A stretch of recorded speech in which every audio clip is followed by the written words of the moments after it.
Bom dia, paz do Senhor, como vocês estão, como tem passado?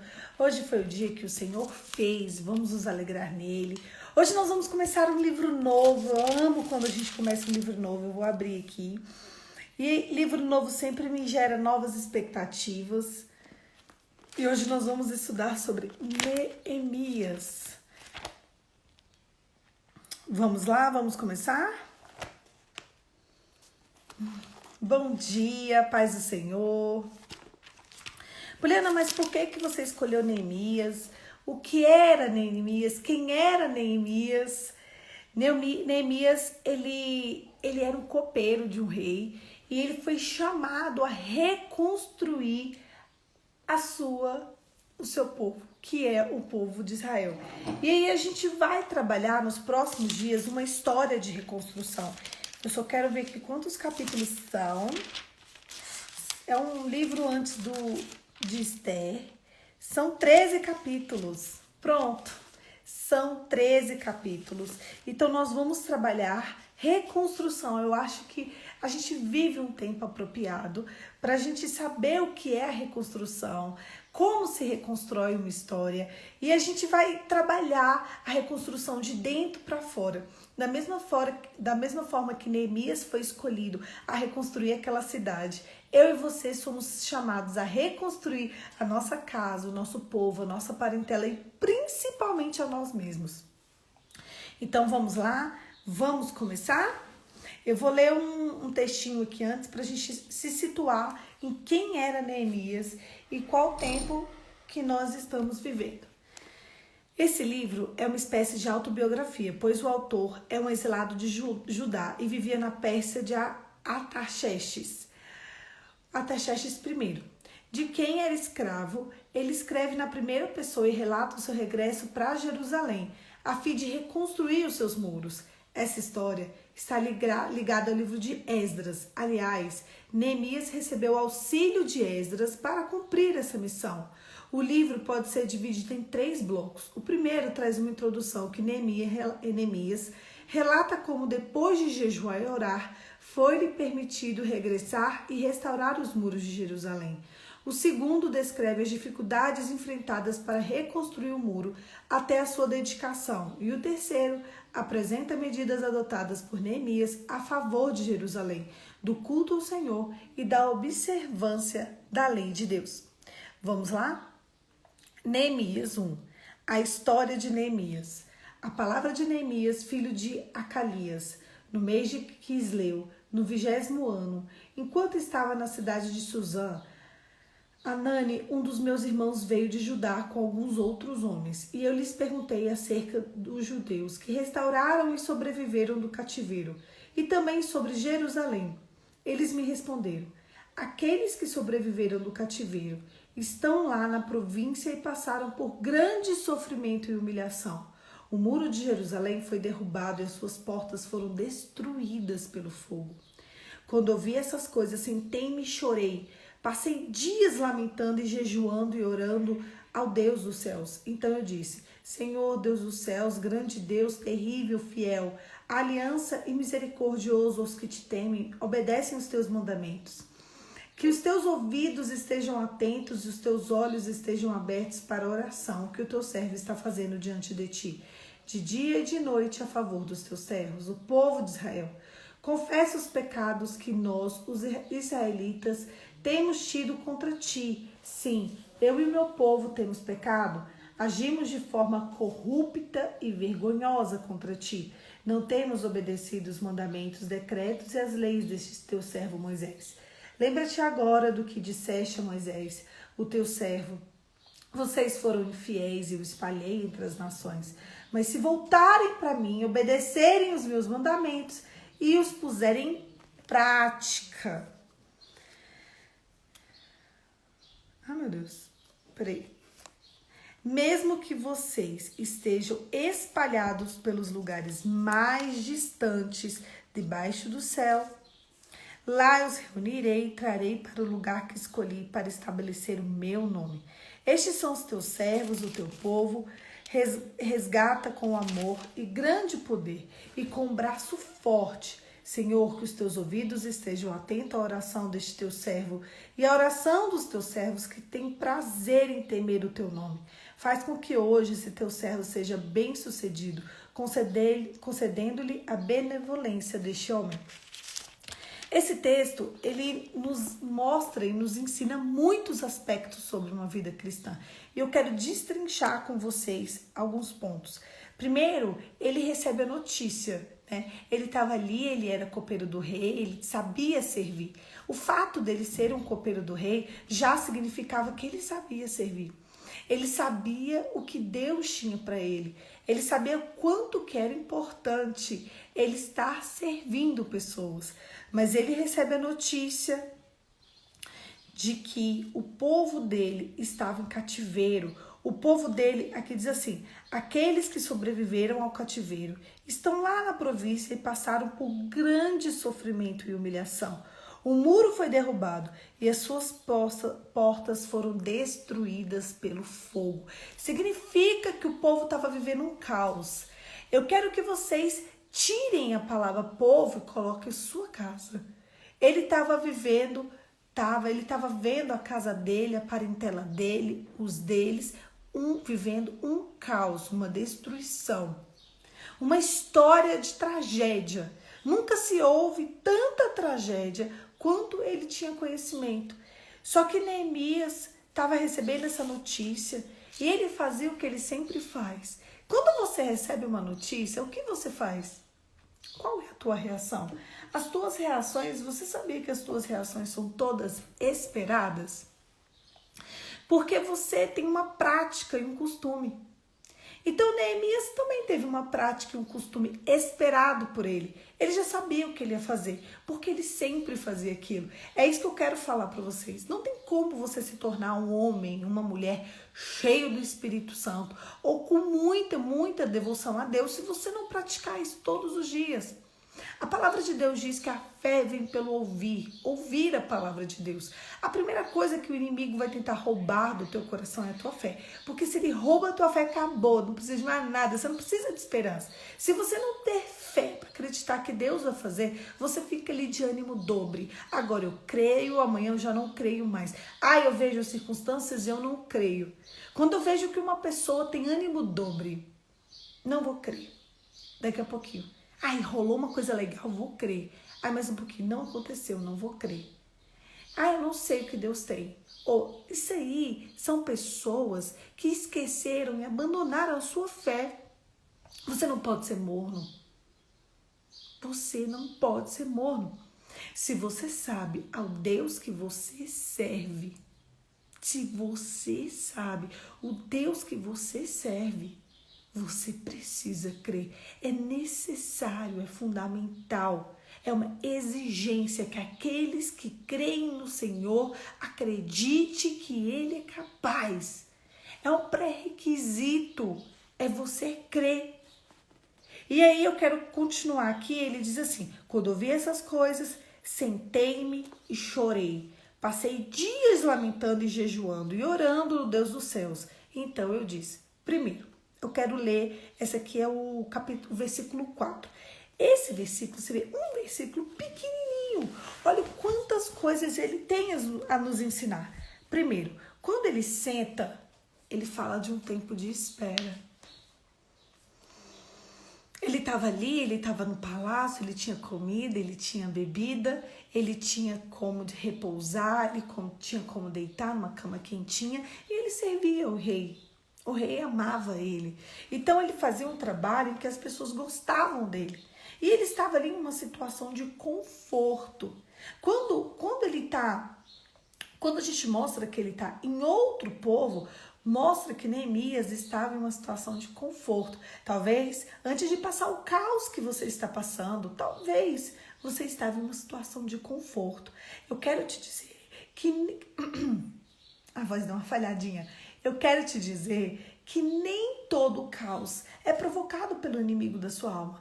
Às vezes, existem destruições que Deus permite que aconteça na nossa vida para mortificar a nossa carne e nos elevar a um nível a mais de santificação. Sabe? Eu acho que vocês precisam de entender o que vocês estão vivendo. Nós precisamos, né? Muitas vezes o Senhor nos apresenta situações terríveis para que você aprenda a amá-lo e depender totalmente dele. Você nunca parou para pensar sobre isso, não? Que o Senhor, teu Deus, talvez esteja te entregando uma situação, na verdade, para você se santificar, para você herdar, sabe, a vida eterna e você ajudar as pessoas que estão à sua volta a ir para a vida eterna também. Então, ele senta. Então, sentar fala do quê? Vocês já assistiram os devocionais que eu falo da sala de espera? Eu tenho um post aqui sobre sala de espera. Vocês veem que ele não fala deserto. Ele não fala que é ruim, ele sentou. Quando a gente senta pra quê? Ah, você vai no banco. Qual a primeira coisa que você faz? Você senta. Talvez você esteja sentado aí. Não, Helena, eu tô pescando assim, dormindo. Não, levanta, menino. Acorda, menino. Levanta dessa cama e senta. Joga uma água no rosto. Agora é a hora. Agora é a hora que o negócio aqui vai ficar quente. Então você senta. Ah, você vai no consultório médico, você vai esperar para ser atendida, você senta. Esses dias eu fui num consultório médico e eu não conhecia esse médico. E era de uma situação que eu tenho passado em decorrência ao pós-Covid. E eu fui lá e as pessoas que eu cheguei lá, ele é maravilhoso. Só que ele foi no dentista, gente. Faltam 3 pessoas para me atender. Eu olhei para a secretária e falei, ele foi no dentista. Ah, é porque ele tá com muita dor de dente, ele quer que vocês esperem. Falei, não, quero ir embora, eu venho outro dia. Não, espera. Falei, não, eu não quero esperar. Eu volto outro dia. Eu posso voltar amanhã, depois de amanhã. Eu só não quero ficar aqui esperando ele ir pro dentista. Eu tinha um horário. Esse horário já passou 2 horas. Se ele ainda for pro dentista, que horas que eu vou ser atendida? Eu tô há muito tempo aqui, eu não quero esperar. Não, ele é maravilhoso, você espera. Tá bom. Aí, esperei 5 horas.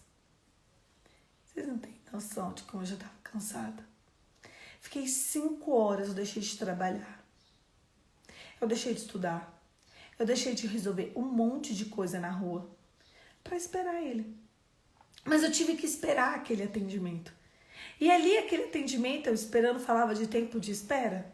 Ou falava de deserto? Não. Falava de um desconforto, falava de uma situação que eu tinha que ter uma expectativa. Isso é para quem tem fé. Eu quero trazer essa analogia para eu e você entendermos como Deus age. Muitas vezes, para a gente ser o próximo a ser chamado, a gente tem que passar um longo tempo de espera. E ali eu podia fazer o quê? Ele estava sentindo dor de dente, ele começou a sentir dor de dente no meio do atendimento. E ele pediu para os pacientes esperarem. Eu ia fazer o quê? Sentei e esperei. Mas quando ele me atendeu, ele ficou ali 1h30 comigo dentro do consultório, me atendeu muito bem, então tá tudo certo. Mas sentar fala de um tempo de você esperar, de você... Quando você vai se apresentar diante de Deus, eu quero que você se apresente esperando algo. Quando Neemias senta, ele senta para esperar. Esperar o quê? Esperar os próximos passos. Então a primeira coisa que ele faz é esperar. A gente não quer esperar, a gente quer que tudo aconteça a um clique de distância. Eu sou assim. Eu sou a acelerada, né, do Brasil.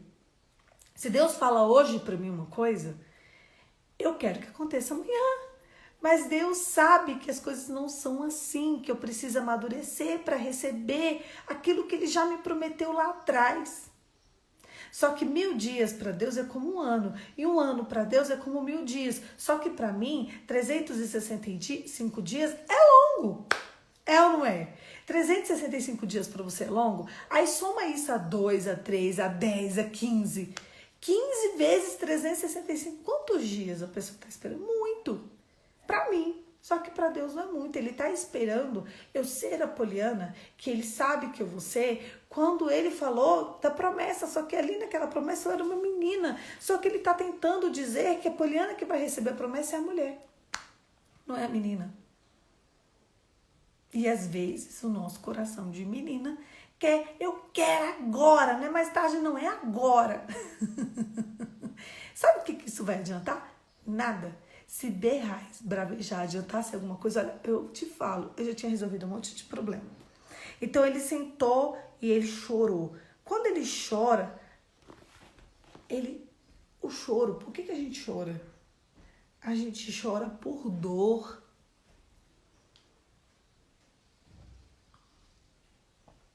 A gente chora porque tá cansativo. A gente chora porque está desconfortável. A gente chora porque está desalinhado. É por isso que a gente chora. A gente simplesmente chora. Ele chorou. O que aconteceu com Neemias aqui? Ele chorou. Ele sentiu a dor. Quando você passa uma situação e você pensa, meu Deus, e agora? Tá muito insuportável isso aqui. Já acabou? Não. Mas um pouco acabou? Não. Ele fala de feridas abertas quando ele chora. Ele fala de lamento. Aí ele falou, passou dias lamentando. Então ele sentou, ele chorou, ele passou dias lamentando, jejuando. Antes de fazer tudo que Neemias fez, que vocês vão ver nos próximos 13 dias. Olha o que ele fez. É por isso que eu parei aqui. Ele jejuou. A gente quer jejuar 3 dias. Já sei, Poliana, 5 dias. Não. Ele só fez o que ele já fazia a vida inteira. Um ser humano que não ora, que não sente, que não jejua.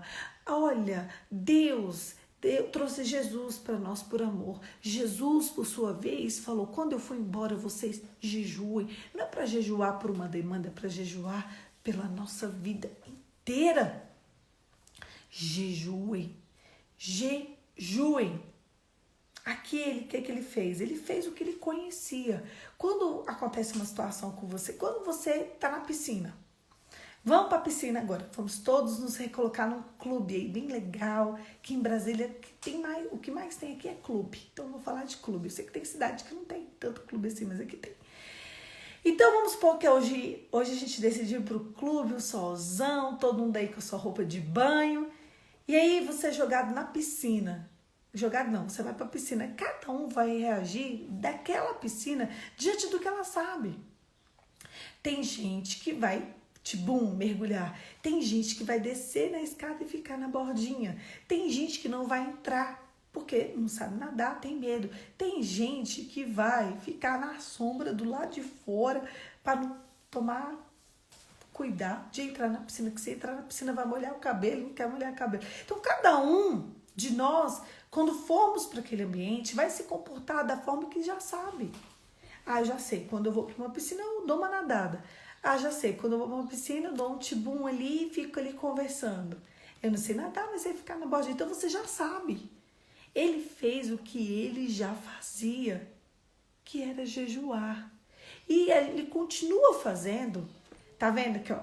A Cris tem medo de nadar. Então, talvez a Cris desce devagarzinho ali na bordinha e fica. Mas se ela vê que ela tá ameaçada, ela sai. Ela tem medo. Acabou. Então, ela não fica. Já eu nadei dos meus 4 aos meus 15. Depois de um tempo, eu nadei mais 1 ano. Então, se me jogar numa piscina, eu vou só nadar. Esses dias minha irmã me ligou e falou assim, vamos pro clube. Depois do culto, no domingo, bora. Eu, pra quê que a gente vai no clube? É melhor a gente ir pra academia. Não, a gente vai no clube pra gente nadar. Eu falei, não, muito certo não, gente. O clube tava cheio, foi horrível. Mas a ideia foi boa. Nós vamos nos exercitar na piscina do clube. Tá bom, vamos. Então, a gente vai fazer o que a gente já sabia há muitos anos. Então, por que eu tô contando tudo isso para vocês? Porque se vocês não tiverem uma prática de vida com Deus, na hora que o caos chegar na sua frente, você vai fazer o que você já faz, que é não ter fé que é não crer, que é tentar na força do seu braço, que é tentar no grito, que é tentar no murro, que é fazer o que Deus não se agrada. Simples assim. Aí Deus não vai se agradar de você. Aí vai virar uma meleca a sua vida. E aí vai virar um caos. E depois você vai ficar o quê? Perdidão. Então, eu quero te introduzir a uma vida de santidade. Eu quero que você tenha plena comunhão com Deus, porque na hora que a situação chegar na sua vida, você já sabe o que fazer. Eu quero te preparar para a guerra, sabe? Eu quero te preparar para a reconstrução. Eu quero que eu e você estejamos aptos a viver o sobrenatural de Deus ainda aqui na terra. Então, ele senta, ele chora, ele se lamenta, ele jejua e ele ora. Sabe, tem gente que passa a vida inteira sem orar e se diz cristão. Tem gente que simplesmente não ora nunca. Ele quer a oração do fulano, ele quer a oração do ciclano, ele quer a oração do beltrano, mas ele mesmo nunca orou. Você sabe o que a oração quer dizer aqui nesse texto e quer dizer na sua vida também? Intimidade. Quando você conversa com uma pessoa, você conversa, né? Dependendo do que você conversa, é o seu nível de intimidade. É ou não é? Talvez você converse comigo de um jeito, talvez você converse com sua mãe de outro, talvez você converse com seus amigos de outro. Por conta de quê? Porque cada pessoa da sua frente, você tem um nível de intimidade diferente. A minha pergunta para você é: qual é a intimidade que você tem com Deus? Quando ele ora, além de intimidade, ele busca a segunda coisa: direção. Por que você ora? Por que eu oro? A gente não precisava orar. A oração, ela traz 2 significados para a vida de um cristão. Primeiro, uma vida de intimidade. Segundo, uma vida de entrega, uma vida de intercessão, uma vida de direção. Você e eu precisamos ter a direção de Deus. Não tem como ter a direção de Deus se eu e você não orarmos. Vocês viram que ele obedece um pré-requisito, ele espera, ele se lamenta, ele sente a dor, ele espera, ele sente a dor, ele se lamenta, ele jejua e ele ora. Jejum fala também de entrega. E ali ele começa a conversar com Deus. E eles colocam a oração dele. Ai, meu Deus, o povo, não sei o quê. E eu quero ler um pedacinho do que ele falou com Deus. Ele começa a lembrar a Deus. Por que eu quero ler para vocês? Porque Neemias começa a lembrar a Deus das promessas. Eu quero te perguntar, você tem promessa? O que Deus já te falou? Qual que foi a direção que Deus deu para você? Poliana, eu não tenho promessa. Tem sim. Isso aqui, se você ler a Bíblia, você vai entender que você tem promessa. Você sabe por que você está me dizendo que você não tem promessa? É porque você não lê a palavra. Uma pessoa que fala para mim uma vez, eu perguntei, e o que Deus te disse? Ela não sabia dizer. Quer dizer, eu já perguntei isso muitas vezes. E as pessoas às vezes não sabem dizer. Mas se eu perguntar, você leu a Bíblia? O que te diz a Bíblia sobre a sua demanda? Aqui tem resposta para todas as demandas. Às vezes, quando eu estou com um problema, eu falo, Deus, a tua palavra tem resposta para todas as demandas. Eu preciso da tua palavra. Sabe por que as pessoas ficam perguntando coisas para as outras pessoas? Porque elas se esquecem de onde está o Criador dela. Elas se esquecem que só precisa de saber de uma coisa. Da palavra.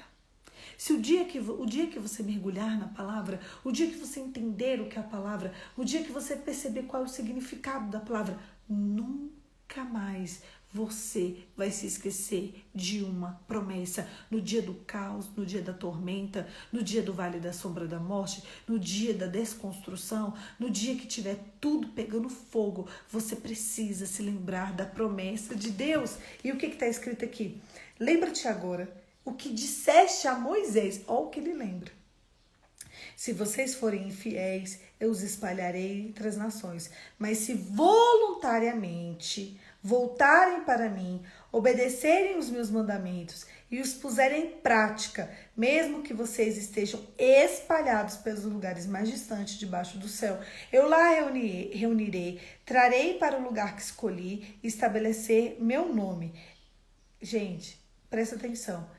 Por mais que você seja infiel, eu estou vivendo um tempo de infidelidade, não era nem porque eu queria não, é porque eu não estou conseguindo me dominar. Mas aqui tá assim, ó, se vocês forem fiéis, eu vou te espalhar, eu vou te soprar, você vai para longe de mim. Mas se voltarem para mim, obedecerem os meus mandamentos e puserem em prática, você tem que, aqui fala do retorno. Caminho de volta. Mulher, você vive falando do tal do caminho de volta.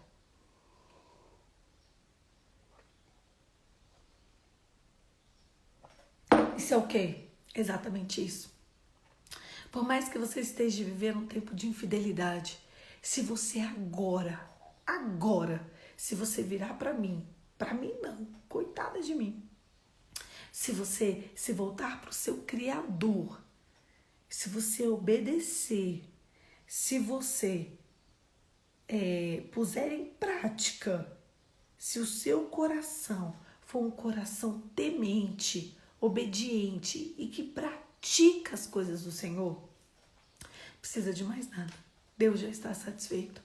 Ele vai se voltar para você. Ele vai alcançar a tua vida.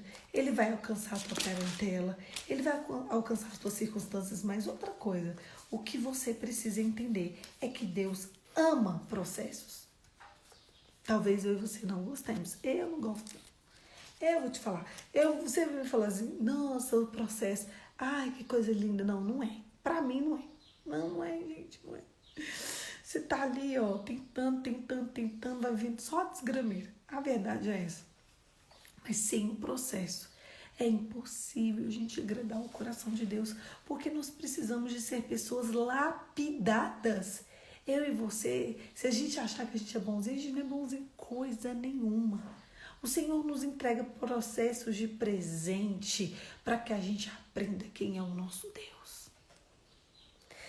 Então, Neemias aqui, ele estava iniciando um processo de reconstrução. E nós vamos olhar e nós vamos perceber que esse processo tem muitas fases. Muitas fases. E a primeira fase que é de se voltar para o Senhor em todos os seus processos. O ponto 1, ponto de partida, é você se voltar para o seu Criador. Você sabe o que as pessoas rodam? Presta atenção nessa, escuta essa. Sabe por que as pessoas rodam e caem no mesmo lugar? Porque elas não entendem qual é o ponto 1 do processo. O ponto 1, o ponto de partida do processo é você se voltar ao seu Criador. Esperar, entrar na sala de espera, esperar. Você pode sentir dor porque dói. Você pode, clamar. Você tem que estar ali jejuando, que fala de entrega, ofertar a si mesmo. Você lamenta e você vai ali atrás de intimidade e direção. Vocês escutaram? Vocês captaram essa? Todo o processo é muito dolorido. Porém, o ponto 1 é se voltar para o seu Criador. Esse aqui é o exemplo mais claro que a gente tem na palavra. Era um exemplo de reconstrução. Talvez você esteja querendo viver um processo de reconstrução e você ainda nem fez o ponto 1. E antes disso tudo é porque Neemias é um texto que ele vem antes de Jesus. Então você precisa de perceber uma coisa. Presta atenção. Como que eu começo todo o processo? Confessando Jesus como seu único e suficiente Salvador.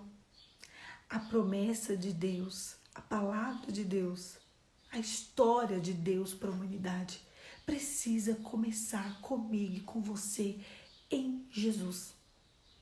Você se volta para Jesus, você confessa Jesus como seu único e suficiente Salvador.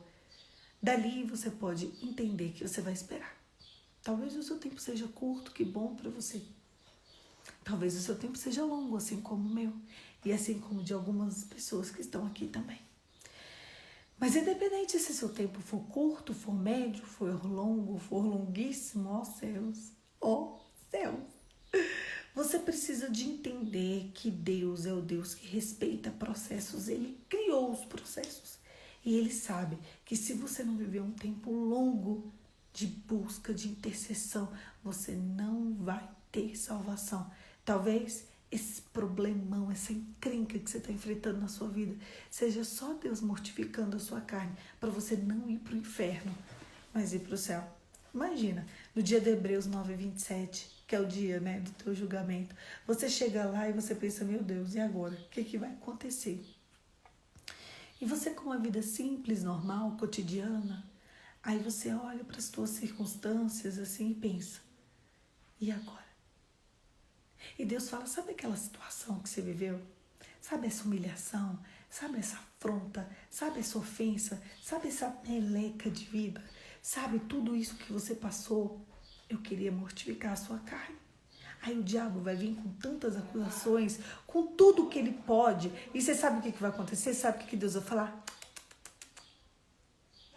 Eu mortifiquei a carne dela. Entra no gozo do teu Senhor. É isso que Deus vai fazer para você. Ele vai fazer você entrar no gozo do Senhor dele. Por causa dessa mortificação da sua carne. Meu Deus do céu, acorda. Talvez esse é o presente que Deus te deu. O presente que Ele te deu para te levar para o céu, e você está aí reclamando, e você está aí murmurando. Existem pessoas que receberam presentes de Deus, e que eles não vão para o céu, porque ao invés de agradecer a Deus, ao invés de se voltar a Deus, vai doer, vai ser ruim, vai sofrer, vai chorar, vai. Mas em vez de agradecer a Deus, essas pessoas, elas estão reclamando, murmurando. Ali, ó, no cemitério vai estar ali, ó, pessoas que não entraram na terra prometida. Porque ao invés de você entender que era um processo que Deus estava fazendo para te levar para entrar no céu, acabou. Você não vai entrar no céu. Então começa agora a se posicionar como alguém que vai reconstruir os teus muros. Talvez isso aí que está acontecendo foi um presente que Deus te deu para você reconstruir a tua história, levar você e todos os seus para o céu. Eu estou arrepiada. Deus precisava santificar a tua raiz. Como que santifica uma raiz? Como uma raiz de iniquidade? Sabe, uma família de assassinos. Eu li um livro chamado O Avivamento do Odre Novo. Gente, por favor, leiam esse livro. Leia, por favor. O Avivamento do Odre Novo fala de raízes genealógicas. Quem já leu aqui? Escreve para mim no chat. Eu já li o livro Avivamento do Odre Novo. Escreve para mim assim, para as pessoas printarem. Avivamento do Odre Novo, livro. Esse livro, ele vai falando como é o costume de pessoas, sabe? Diante das coisas da vida, mas em relação às suas gerações. Então ele vai explicando que às vezes uma família de assassinos, eles são sempre assassinos. E ali ele vai falando que uma família santificada é sempre santificada. Ali ele vai dizendo que uma família de pessoas bonitas, elas ficam bonitas. E ali vai passando ao longo dos séculos. Só que tem mais. Quando ele vai contando essas histórias, sabe? Quando ele vai falando essas histórias, ele vai dizendo que a história pode ser interrompida. interrompida, como coisas boas ou ruins. Coisas boas é quando uma raiz de assassinos, sabe?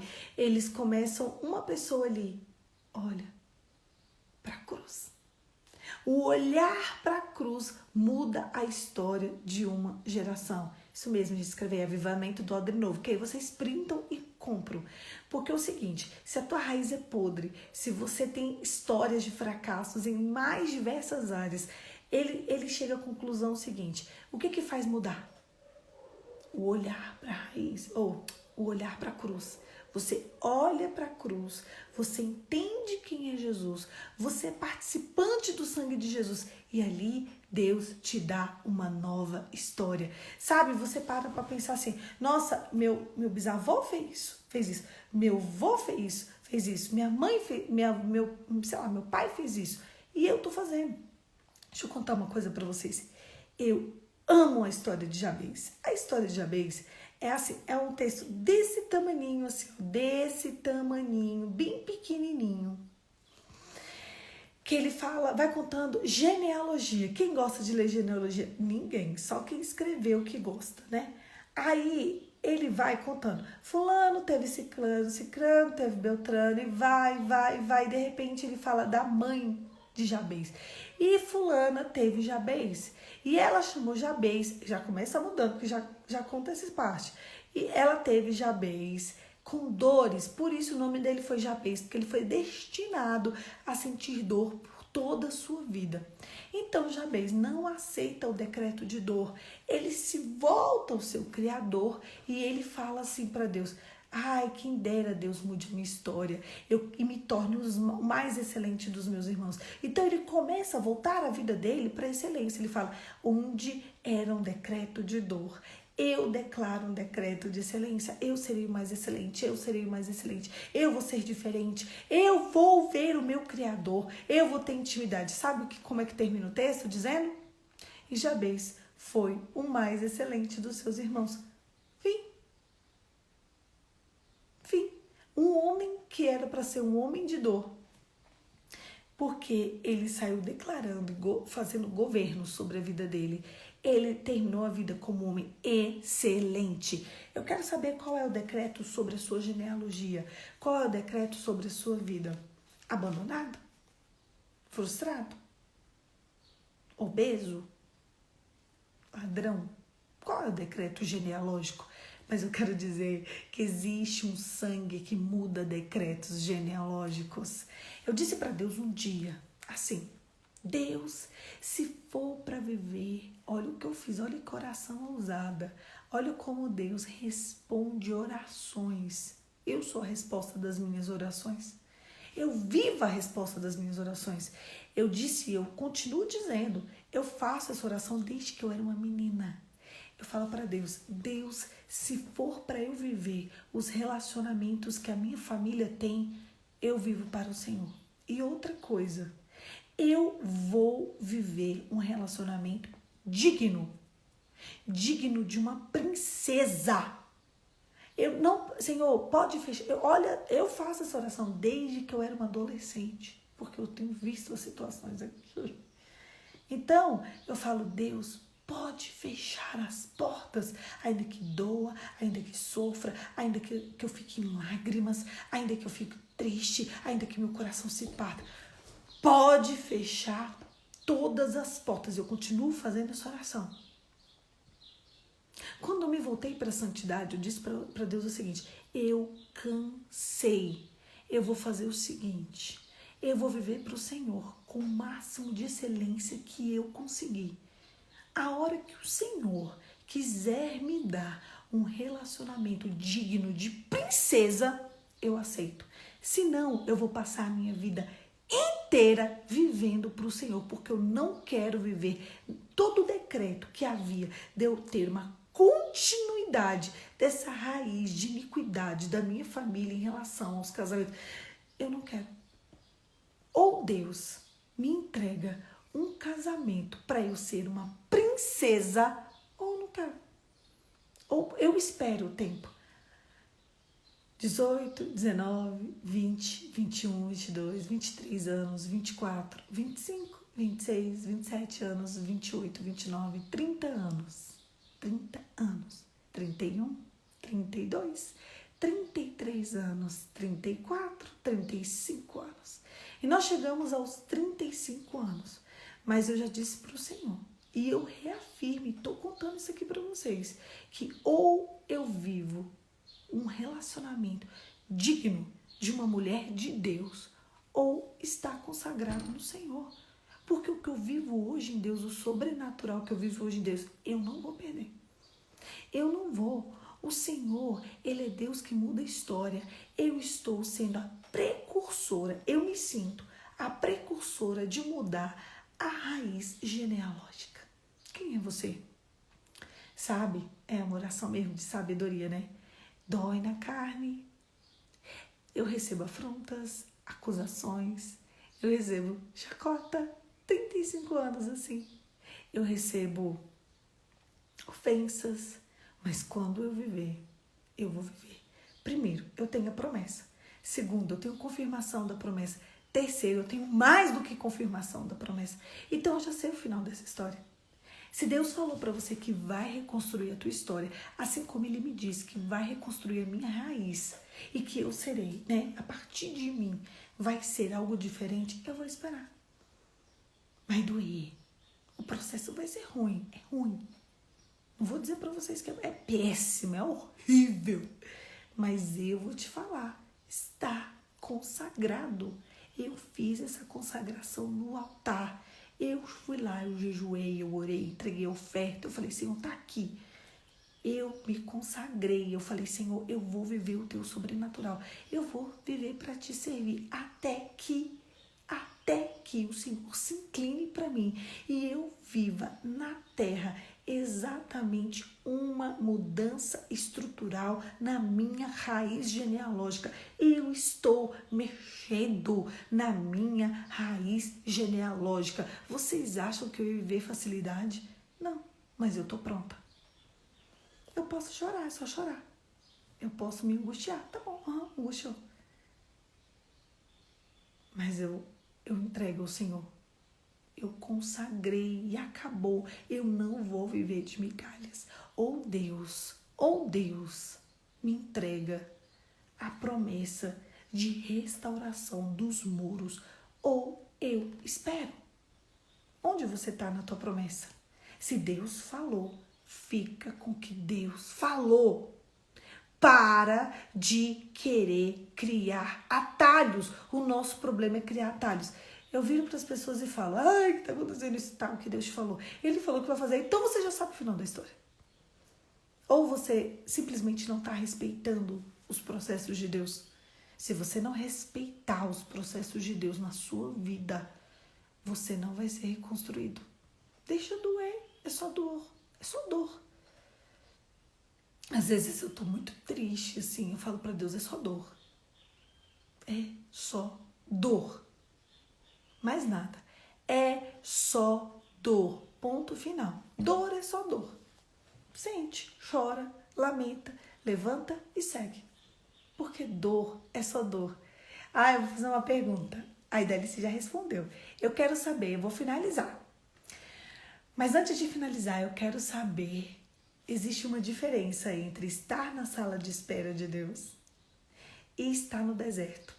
Na sala de espera de Deus, você é servido por anjos. No deserto é lugar de escassez, sequidão e morte.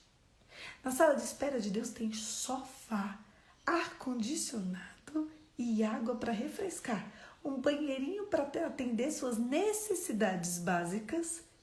E lá na sala de espera de Deus existe um anjo te falando e te respeitando. Ele tá ali, ó, calma, daqui a pouquinho você vai ser atendido, só mais um pouquinho a sua vez, vai demorar um pouco, respira, fica aí tranquilo. Eu quero saber onde você está, na sala de espera de Deus ou no deserto. Ai, meu deserto, eu tenho pavor quando as pessoas falam, eu estou no deserto. Então fica aí, morre. Quem está no deserto morre. Uma geração inteira morreu no deserto. É isso que você quer? De 10 tribos, saiu 2. Por isso que a probabilidade de você entrar no deserto e morrer no deserto é alta. Olha, tanto de gente que está na sala de espera de Deus. Na sala de espera de Deus tem conforto. Dói. É desconfortável esperar. Desconfortável, mas ali o sofá te abraça. Existem anjos te dando palavras. Existe consolo. Se você chora, tem um lencinho à sua disposição. Se você está triste, tem alguém para te ouvir. Onde você está? Eu estou na sala de espera de Deus. Quanto tempo eu vou estar aqui? Eu não sei. Eu mexo com uma mudança genealógica. Talvez Deus te chamou, assim como Ele chamou Neemias para reconstruir os templos, a cidade. Talvez Deus te chamou para você mudar a tua raiz genealógica. Fica feliz. Você poderia ser cego, surdo, mudo e viver a história de toda a sua família. É isso que você quer? Viver raízes genealógicas fracassadas? Foi para esse tempo que Deus te chamou. É para sofrer, para doer.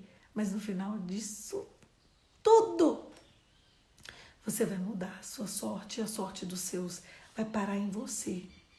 Veio até aqui e vai parar em você. Olha, até os passarinhos estão querendo reconstruir, que eles estão muito animados aqui, hein? Respira fundo, segue firme e espera. Suporte. No Senhor a gente suporta, outras coisas não. Entra na sala de espera de Deus. O seu choro, as suas lágrimas, elas são colhidas em uma taça.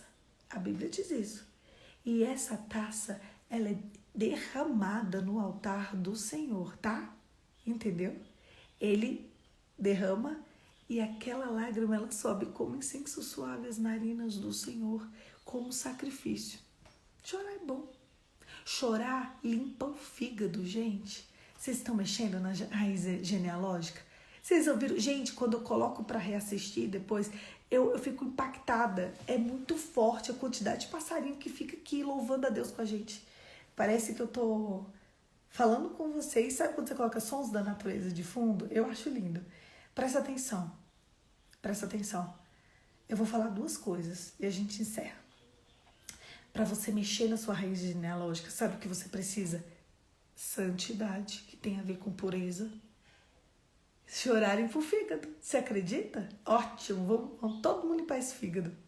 Ai, vou dar dicas fitness qualquer dia desses. Chorar limpa o fígado. O meu tá limpíssimo, gente, tá ótimo.